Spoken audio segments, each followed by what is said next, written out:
राधे राधे बच्चा लोग, क्या हाल चाल। उम्मीद करता हूँ आप सभी लोग ठीक होंगे। आपका फिर से स्वागत है हमारे चैनल KKSG 2016 पर। तो आइए आज का लेक्चर स्टार्ट करते हैं। आज के लेक्चर में हम पढ़ेंगे image formation by concave mirror, कि कॉनकेव मिरर के द्वारा इमेज किस तरीके से बनाई जाती है। उसके लिए कुछ रूल्स हैं हमारे पास। पहले उन रूल्स को समझेंगे। रूल्स को समझने के बाद फिर आगे की तरफ हम बढ़ेंगे। तो सबसे पहला रूल है भाई हमारे पास, देखो किसी भी इमेज को बनने के लिए सबसे पहला रूल है कम से कम रिफ्लेक्शन के बाद जो दो रेज हैं वो एक दूसरे को या तो इंटरसेक्ट करें या इंटरसेक्ट होती हुई दिखे, तो उसी पॉइंट पर हमारी इमेज बनेगी। अगर वो किसी भी पॉइंट पर इंटरसेक्ट नहीं करती है तो हम इमेज नहीं बना सकते। कॉनकेव मिरर में इमेज फॉर्मेशन के हमारे पास है कितने रूल भाई? 4 रूल, जिनमें से पहला रूल है भाई, देखो ये सारी चीजें हम पहले ही जान चुके हैं। पी से क्या होता है? पोल। एफ से क्या होता है? फोकस। सी से क्या होता है? Centre of curvature. और ये लाइन जो होती है ये क्या कहलाती है? Principal axis. ये सारी चीजें हम लास्ट लेक्चर में पढ़ चुके हैं। तो सबसे पहला जो रूल है यहाँ का, तो उस रूल की बात करते हैं। अगर कोई भी ray parallel to the principal axis जाती है, पैरेलल का मतलब क्या होती है? जो कहीं भी किसी भी पॉइंट पर इंटरसेक्ट ना हो। दो लाइनें, दो ऐसी लाइनें जो किसी भी पॉइंट पर इंटरसेक्ट ना हो, वो हमारी क्या होती हैं? पैरेलल रे। तो अगर कोई ray parallel to the principal axis जाती है, वो रिफ्लेक्शन के बाद कहाँ से पास होगी? फोकस से। कहाँ से? प्रिंसिपल फोकस से। पहला रूल क्लियर हो गया होगा। एक बार दोबारा से बता देते हैं। अगर कोई ray parallel to the principal axis जाएगी तो वो कहाँ से पास होगी? फोकस से, यानी कि प्रिंसिपल फोकस से। पहला रूल क्लियर होगा। अब आते हैं भाई सेकंड रूल की तरफ। सेकंड रूल क्या कहता है?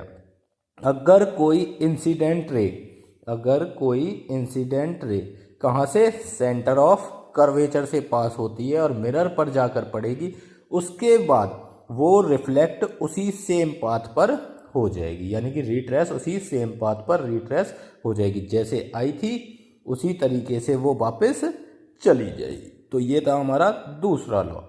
उम्मीद करता हूँ दोनों लॉ क्लियर होंगे। देखो 4 रूल हैं, चारों रूल याद होने चाहिए कि कौन सी चीज़ किस तरीके से होती है। तो नेक्स्ट पर चलते हैं भाई। नेक्स्ट है हमारा, अगर कोई रे प्रिंसिपल फोकस से पास होती है। कहाँ से पास होती है भाई? प्रिंसिपल फोकस से।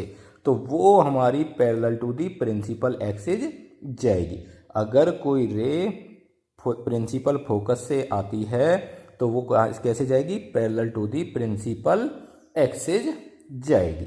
ये लॉ है जो, या ये रूल है जो, वो कौन सा है हमारा? जो फर्स्ट वाला रूल था उसका बिल्कुल अपोजिट है। और जो चौथा वाला रूल है हमारा, चौथा वाला रूल क्या कहता है भाई? जैसे हम लास्ट में देख चुके हैं हमने पढ़ा था लॉ ऑफ रिफ्लेक्शन। उसमें क्या था? Angle of incidence is equal to angle of reflection. यही था ना भाई? Angle of incidence is equal to angle of reflection. तो जो ये पोल वाली लाइन है, अगर किसी एंगल पर जाती है, जैसे मान के चलो ये 45 डिग्री पर जा रही है, तो सेम ये 45 डिग्री पर ही बैक हो जाएगी। तो ये हमारे लॉ ऑफ रिफ्लेक्शन को बिल्कुल एग्जैक्टली फॉलो करती है।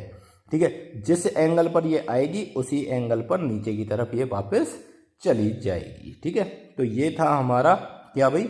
4 लॉ थे। तो दोबारा से देखते हैं पहला रूल क्या कहता है भाई। पहला रूल कहता है अगर कोई ray parallel to principal axis है तो वो कहाँ से पास होगी? फोकस से पास होगी। दूसरा रूल क्या कहता था? अगर कोई रे सेंटर ऑफ कर्वेचर से आ रही है तो वो सेंटर ऑफ कर्वेचर पर ही वापस चली जाएगी। तीसरा रूल क्या कहता है भाई? तीसरा रूल कहता है अगर कोई रे फोकस से आ रही है तो वो parallel to the principal axis जाएगी। चौथा रूल क्या कहता है? अगर कोई रे जिस एंगल से पोल पर आई है उसी एंगल से वो वापस चली जाएगी। तो ये था हमारा क्या भाई? 4 रूल। अब इमेज फॉर्मेशन में इनमें से हम कोई भी, देखो चारों को भी लगा सकते हैं, पर हम लेके चलेंगे ओनली 2 रूल। देखो ज़्यादा 4 अगर हम लगाते हैं, 4 लगाने से दिक्कत कुछ नहीं होगी, पर उसमें थोड़ा सा फिगर जो डायग्राम जो बनेगा हमारा, फिगर जो बनेगा वो फिगर हमारा थोड़ा सा कॉम्प्लिकेट हो जाएगा, समझने में थोड़ी दिक्कत आएगी। अब इमेज फॉर्मेशन से पहले हम कुछ पॉइंट हैं उन्हें समझते हैं।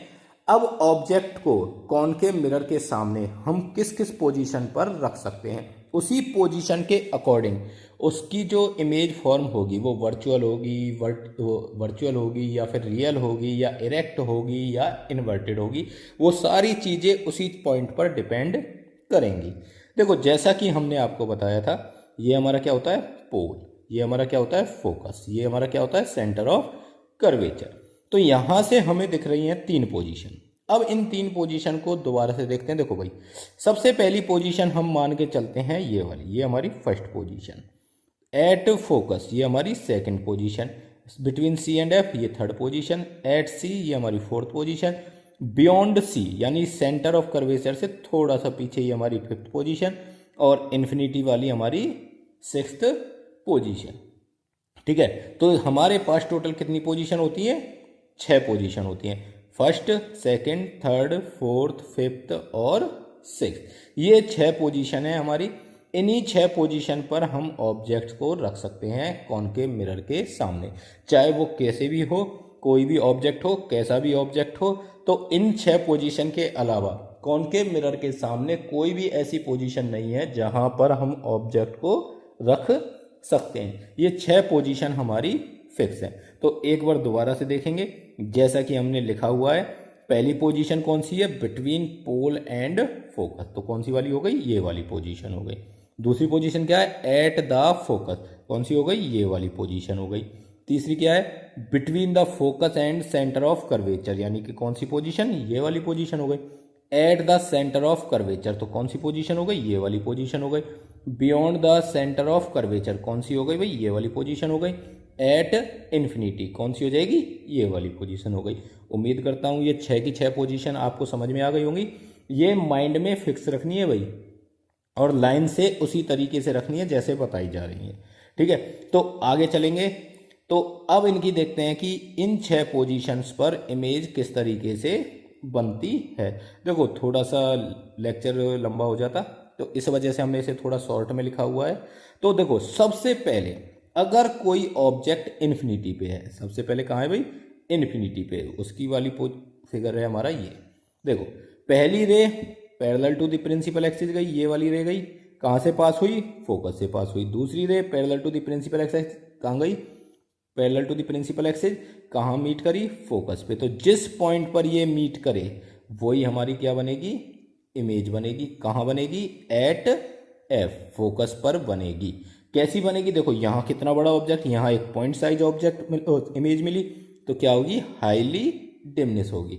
और कैसी बनेगी, रियल एंड इन्वर्टेड बनेगी। पहला पॉइंट क्लियर होगा। दूसरे केस में चलते हैं भाई, बियॉन्ड सी। तो बियॉन्ड सी यानी कि सी से पीछे, जो कि केस है हमारा ये वाला। इसमें देखो ऑब्जेक्ट वही पहले, सबसे पहले parallel to the principal axis, कहाँ से पास होगी, फोकस से। फिर सेंटर ऑफ कर्वेचर, तो सेंटर ऑफ कर्वेचर से वो बैक चली जाएगी इस तरीके से। तो इमेज बन गई between the F and C, between the F and C. अब देखो यहाँ देखो साइज में हमें दिख रहा है, ये इसका साइज बड़ा है, इसका साइज छोटा है, यानी ऑब्जेक्ट बड़ा है, इमेज छोटी है। तो वो कैसी बनेगी, डिमनेस बनेगी, यानी कि ऑब्जेक्ट से छोटी बनेगी। और नेचर कैसा रहेगा, रियल एंड इन्वर्टेड रहेगा। उम्मीद करता हूं ये सेकंड पॉइंट भी क्लियर होगा। थर्ड पॉइंट पे चलते हैं भाई, एट सी। देखो एट सी, और एट सी यानी इमेज भी उसी जगह बन रही है, ऑब्जेक्ट भी उसी जगह पर रखा हुआ है। तो जो वही सेम रूल लगाना है, पहले parallel to the principal axis, फिर फोकस से पास होगी parallel to the principal axis. देखो दोबारा से देखते हैं, एक बार क्लियर कर देता हूं थोड़ा सा।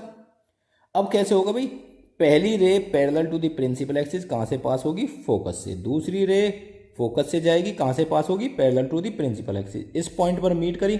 अब इस केस में क्या करना है, देखो भाई, एट सी, एट सी यानी दोनों सी सी पर है, तो सेम साइज की बनेगी, रियल एंड इन्वर्टेड बनेगी। क्या हो बोला भाई मैंने, सेम साइज की बनेगी और रियल एंड इन्वर्टेड बनेगी। उसके बाद चलते हैं भाई अगले पॉइंट पर, जब ऑब्जेक्ट हमारा कहाँ रखा हो, बिटवीन एफ एंड सी। तो देखो ऑब्जेक्ट छोटा, इमेज बड़ी, ऑब्जेक्ट छोटा, इमेज बड़ी, यानी कि एन लार्ज इमेज बनेगी। साइज ऑफ इमेज कैसा हो जाएगा, एन लार्ज हो जाएगा। पोजीशन क्या होगी, बियॉन्ड सी होगी, और जो नेचर रहेगा वो रियल एंड इन्वर्टेड रहेगा। सेम उसी तरीके से हमारा ई वाला केस है। ई वाला केस यानी कि एट एफ पे होगी तो कहाँ बनेगी इमेज, इन्फिनिटी पे। मैंने पहले भी बोला था जो ये इन्फिनिटी और एफ वाला केस है ना, ये अब उल्टे चलते हैं। जैसे देखो पहले वाले पोजीशन में क्या था, एट इन्फिनिटी और फोकस पे इमेज बन रही थी। यहाँ हमारा क्या है, एट फोकस पे है तो कहाँ बन रही थी इमेज बन रही थी हमारी, एक मिनट, अरे यार हर बार का काम है इसका, चलो भाई। हाँ तो देखो फोकस पे था तो इमेज इन्फिनिटी पर उसकी बन रही है। तो उम्मीद करता हूँ ये पॉइंट क्लियर होगा। उसके बाद लास्ट वाला केस, जो ये लास्ट वाला केस है ये थोड़ा सा भाई कैसा केस है हमारा, ये हमारा है स्पेशल केस। इसको याद रखना है, बाकी सभी केसेज में सेम वही चीज़ें चलनी है। लास्ट वाला केस थोड़ा सा स्पेशल है, जब object between the F and P हो, यानी सॉरी पी एंड एफ हो, object between the P and F हो, तो जो इमेज बनेगी कहाँ बनेगी, बिहाइंड द मिरर बनेगी। कैसी बनेगी, एनलार्ज यानी कि बड़ी बनेगी। कैसी बनेगी, वर्चुअल और इरेक्ट। देखो आप सभी देखोगे यहाँ रियल एंड इन्वर्टेड, यहाँ भी रियल एंड इन्वर्टेड, यहाँ भी रियल एंड इन्वर्टेड, यहाँ भी और यहाँ भी। बस ये एक स्पेशल केस है जिसमें वर्चुअल एंड इरेक्ट बनती है। कौन सा केस है, जहाँ वो ऑब्जेक्ट हमारा फोकस और पोल के बीच में हो, यानी कि जब ऑब्जेक्ट हमारा कहाँ हो, पोल एंड प्रिंसिपल फोकस के बीच में हो। तो अब इस केस में क्या होता है भाई, देखो इस केस में वही सेम उसी तरीके से जाना है। देखो एक सिंपल सी चीज बताता हूं बेटा, इसमें आप 4 रूल में से कोई भी 2 रूल लगा सकते हो, वो आप पे डिपेंड करते हैं। इमेज सेम बनेगी, उसी पॉइंट पर बनेगी, वो चेंज नहीं होगी, उसका नेचर भी चेंज नहीं होगा, साइज भी चेंज नहीं होगा, वो सारी चीजें हमारी क्या रहेंगी भाई, सेम रहेंगी। अब इसमें सबसे पहला पॉइंट जो इन्होंने लिया है इस वाले केस में, पहले जो रे है वो कहाँ से जा रही है, सेंटर ऑफ कर्वेचर से। तो ये सेंटर ऑफ कर्वेचर वाली रे हो गई, हमें पता है सेंटर ऑफ कर्वेचर पे है तो सेंटर ऑफ कर्वेचर पर ही वापस आ जाएगी। दूसरी रे जा रही है हमारी पोल से, पोल वाली क्या बताई थी, सेम एंगल पर रिफ्लेक्ट हो जाएगी। अगर इंसिडेंस एंगल हमारा 45 है तो रिफ्लेक्टेड एंगल भी 45, इंसिडेंस एंगल अगर 30 डिग्री है तो रिफ्लेक्टेड एंगल भी 30 डिग्री। पर अब इस केस में हमने देखा, अगर हम इस रे को ध्यान से देखें, अगर ये इधर कितनी भी बढ़ा दें और इधर कितनी भी बढ़ा दें, तो हम देख रहे हैं ये आगे जाके इनके जो बीच की डिस्टेंस है वो बढ़ती जा रही है। यहाँ कम थी, यहाँ थोड़ी ज़्यादा हुई, यहाँ थोड़ी ज़्यादा हुई, तो हम देख रहे हैं ये इधर तो कहीं मिलने वाली नहीं है, फ्रंट ऑफ द मिरर के सामने तो कहीं मिलेंगी नहीं। पर जब हमने इन्हें पीछे की तरफ ले जाके देखा तो पीछे की तरफ ही हमें एक पॉइंट पर मिलती हुई दिखी, और इसी पॉइंट पर मिलने के बाद ये क्या बन गई, हमारी इमेज बन गई। तो एक चीज हमें याद रखनी है, जब भी बिहाइंड द मिरर हमारी इमेज बनेगी, क्या बनेगी, बिहाइंड द मिरर हमारी इमेज बनेगी, वो कैसी रहेगी, वर्चुअल एंड इरेक्ट। एक छोटा सा क्विक रिवीजन करेंगे दोबारा से ध्यान से। देखो इनकी जितनी भी ज़्यादा प्रैक्टिस करोगे, बना बना के देखना, अगर समझ में ना आए तो फिर से पूछ लेना, हम फिर से आपके लिए एक वीडियो बना देंगे इसके ऊपर। तो देखो सिंपल सी चीज़ है, जब कोई ऑब्जेक्ट इन्फिनिटी पर होता है तो उसकी इमेज कहाँ बनेगी, फोकस पे बनेगी। जब कोई ऑब्जेक्ट बियॉन्ड सी होता है उसकी इमेज बिटवीन एफ एंड सी रहेगी। जब सी पर होगा यानी सेंटर ऑफ कर्वेचर पर रहेगा तो इमेज कहाँ बनेगी, सेंटर ऑफ कर्वेचर पर ही बनेगी। बिटवीन एफ एंड सी तो बियॉन्ड सी इमेज होगी, अगर फोकस पर है तो इन्फिनिटी पर होगी, अगर एफ और पी के बीच में है तो बिहाइंड द मिरर होगी। देखो एक चीज होती है कि अब बात करते हैं साइज की, कि साइज कैसे है। तो हमें यहाँ से सी वाले पॉइंट से पकड़ना है भाई। सी पर हमारा साइज कैसा था, साइज सेम था, सी पर कैसा था, सेम था। अगर सी से हम किधर चलते हैं, लेफ्ट की तरफ, सी से किधर चलेंगे, लेफ्ट की तरफ, ये वाला होता है लेफ्ट भाई, ये हो गया सी। अगर सी से हम लेफ्ट की तरफ चलते हैं तो जो इमेज का साइज है वो क्या होता जाएगा, कम होता जाएगा। ऑब्जेक्ट के केस में बता रहा हूँ, इमेज के केस में नहीं। इमेज नहीं देखनी, हमें देखना है ऑब्जेक्ट रखा है। अगर सी के लेफ्ट में ऑब्जेक्ट रखा हुआ है, सी के लेफ्ट में ऑब्जेक्ट रखा हुआ है तो उसकी जो इमेज बनेगी वो हमेशा ऑब्जेक्ट से छोटी बनेगी। अगर सी के राइट में ऑब्जेक्ट रखा हुआ है, सी के राइट में, C for centre of curvature. Centre of curvature के अगर राइट में ऑब्जेक्ट रखा हुआ है तो उनकी जितनी भी इमेज बनेंगी वो कैसी बनेंगी, एनलार्ज बनेंगी, यानी ऑब्जेक्ट से बड़ी ही बनेंगी। और हमें 5 केस पता है जिनमें रियल एंड इन्वर्टेड बनेंगी। नेचर के लिए बता रहा हूँ भाई, 5 केस हमें पता है रियल एंड इन्वर्टेड बनेंगी। और जो छठा केस है वो हमारा स्पेशल केस है जिसमें हमारी इमेज वर्चुअल एंड इरेक्ट बनेगी। तो इस तरीके से उम्मीद करता हूँ सारी चीज़ें क्लियर हो गई होंगी। बाकी इमेज को याद करने का एक शॉर्ट ट्रिक और बता देता हूँ।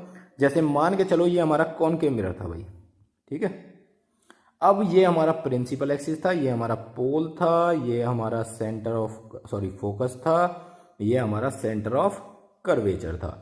तो देखो यहाँ से नंबरिंग करनी है। इन्फिनिटी वाले के लिए 1, बियॉन्ड सी के लिए 2, सेंटर ऑफ कर्वेचर के लिए 3, सेंटर ऑफ कर्वेचर और फोकस के बीच वाले के लिए 4, एट फोकस के लिए 5, और ये हो गया हमारा 6। और यही नंबरिंग हमें रिवर्स में कर देनी है। कैसे करोगे भाई, अब 1 से लेकर 5 तक के लिए ये वाला 1, ये वाला 2, ये वाला 3, ये वाला 4, ये वाला 5, 6 वाला हमारा स्पेशल था तो 6 वाले के लिए हमने नंबरिंग यहाँ कर दी। ये तो थे हमारे ऑब्जेक्ट, ये क्या थे भाई, ऑब्जेक्ट। ये थी हमारी, अरे यार फिर हो गया, 1 सेकंड रुकेंगे।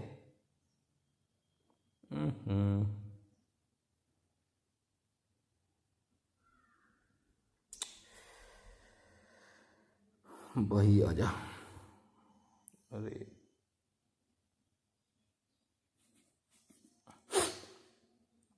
हाँ भाई दोबारा से देखेंगे एक बार। जैसे कि देखो भाई, ये हमारा कॉनकेव मिरर था, ये हमारा प्रिंसिपल एक्सिस था, ये हमारा पोल था, ये थोड़ी सी पॉलिश कर देते हैं, ये हमारा फोकस था, ये हमारा सेंटर ऑफ कर्वेचर था।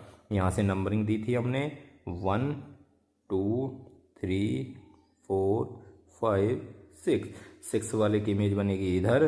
तो यहाँ से दोबारा से नंबरिंग करते 1 2 3 4 5, ठीक है। अब यहाँ था हमारा ऑब्जेक्ट, यहाँ थी हमारी इमेज। देखो ये तो थे ऑब्जेक्ट की पोजीशन, ये है हमारी इमेज की पोजीशन। 1 वाले को 1 से मिला दो, यानी कि जो 6th वाली पोजीशन है यानी इन्फिनिटी वाली पोजीशन है उसकी इमेज कहाँ बनेगी, फोकस पर। 2 वाले को 2 से मिला दो, 2 वाले की पोजीशन ये है तो कहाँ बनेगी, अगर बियॉन्ड सी ऑब्जेक्ट रखा है तो कहाँ बनेगी, सी एंड एफ के बीच में। थर्ड से थर्ड यानी कि सेंटर ऑफ कर्वेचर पर ही है। अगर सेंटर ऑफ कर्वेचर और फोकस के बीच में कोई ऑब्जेक्ट रखा है तो इमेज कहाँ बनेगी, बियॉन्ड सी बनेगी। 5th वाला फोकस है, 5th वाला इन्फिनिटी है तो इमेज कहाँ बनेगी, इन्फिनिटी पर। 6th वाला यहाँ है between P and F, image कहाँ बनेगी, बिहाइंड द मिरर बनेगी। और ये इस तरीके से हमारा रूल रहेगा, ठीक है। उम्मीद करता हूँ क्लियर हो गया होगा। अगर क्लियर ना हो तो आप हमसे दोबारा से कमेंट में पूछ सकते हैं, हम आपको उसका एक्सप्लेनेशन दोबारा से कर देंगे, ठीक है। नेक्स्ट टॉपिक पर चलते हैं भाई अपने पर।